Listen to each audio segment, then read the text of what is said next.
Contoh soal yang pertama. Sebuah benda mempunyai massa 20 kg dipukul dengan gaya 60 Newton.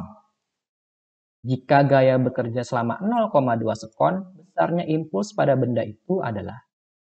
Berarti kan ada massanya, ada gayanya, ada selang waktu bekerjanya. Yang ditanyakan adalah impulsnya, berarti I. Gitu ya.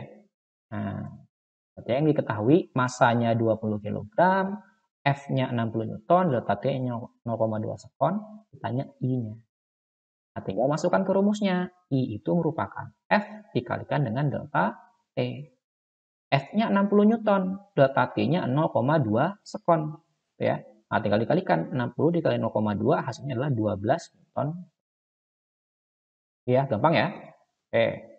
Lagi, sebutir kelereng bermassa 200 gram menggelinding pada lantai yang licin dengan kecepatan 20 meter per sekon. Berarti ada massanya 200 gram dan kecepatannya 20 meter per sekon.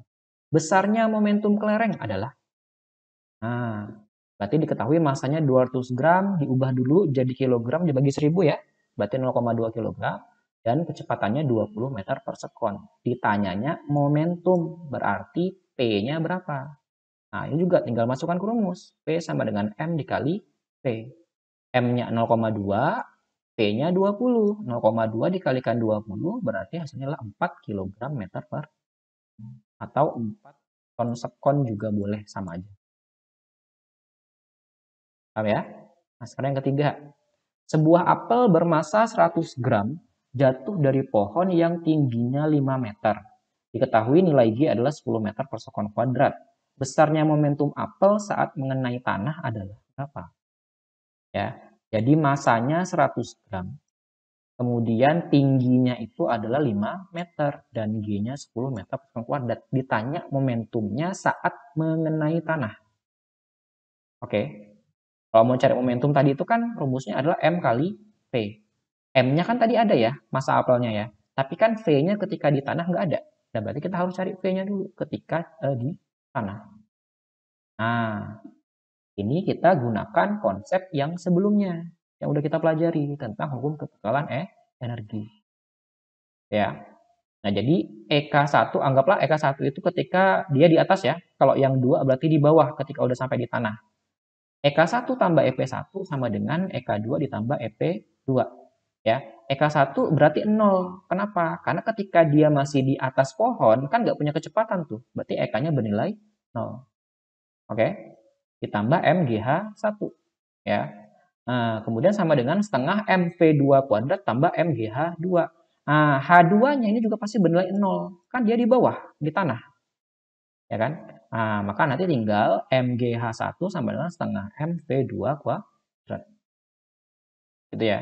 Oke, maka nanti M-nya ini bisa dicoret. Nah, setengah dipindah ke sebelah kan jadi dibagi itu. Berarti GH1 dibagi setengah.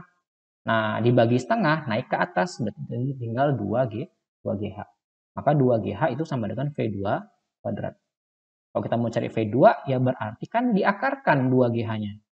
Oke, masukkan angkanya, G-nya 10 meter per sekon kuadrat, hanya 5 meter, maka didapatkanlah 2 kali 10, 20, 20 kali 5, 100. Berarti kan hasilnya adalah 100 meter kuadrat per sekon kuadrat diakarkan.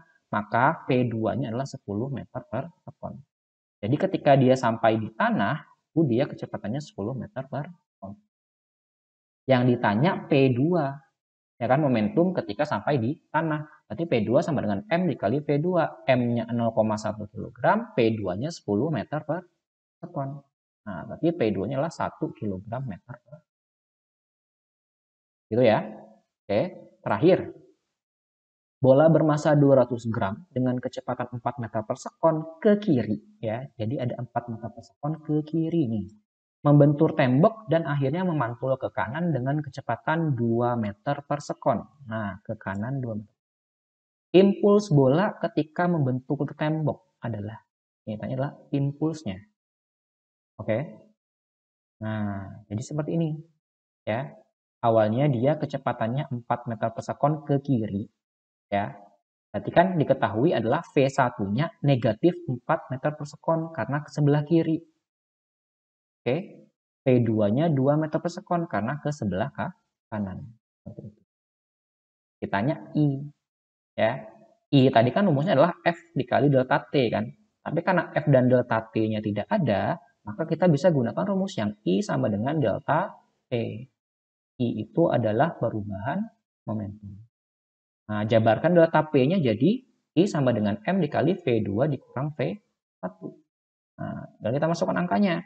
M-nya 0,2 kg, P2-nya 2 meter per sekon, dikurang V1-nya negatif. Berarti kan dikurang negatif 4 meter per sekon. Gitu ya. Maka 2 dikurang negatif 4, min ketemu min kan jadi plus ya.